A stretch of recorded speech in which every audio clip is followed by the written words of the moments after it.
ఒక భారీ అరణ్యంలో చిక్కి అనే చిన్న పిచ్చుక ఆనందంగా జీవించేది. ఒకరోజు ఆమె ఇద్దరు దొంగలు ఓ పురాతన వట వృక్షం క్రింద దాచిన నిధి గురించి మాట్లాడుకుంటున్నారని వినింది. వారు వారానికి తిరిగి వచ్చి ధనాన్ని తీసుకెళ్లాలని అనుకున్నారు.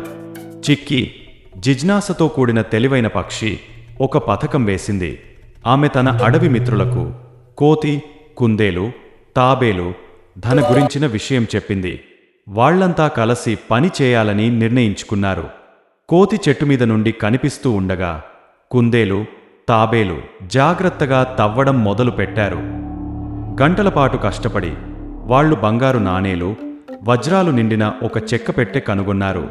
అయితే ఆ ధనాన్ని తమ కోసం కాకుండా అడవిలోని జంతువుల కోసం మంచిగా ఉపయోగిద్దామని చిక్కి సూచించింది. ఆ సంపదతో చలికాలానికి భద్రమైన ఆశ్రయం, ఆహారం సిద్ధం చేసుకున్నారు. దొంగలు తిరిగి వచ్చి ధనం మాయమైపోయిందని చూసి అడవి శాపగ్రస్తమైందని భయపడి పారిపోయారు.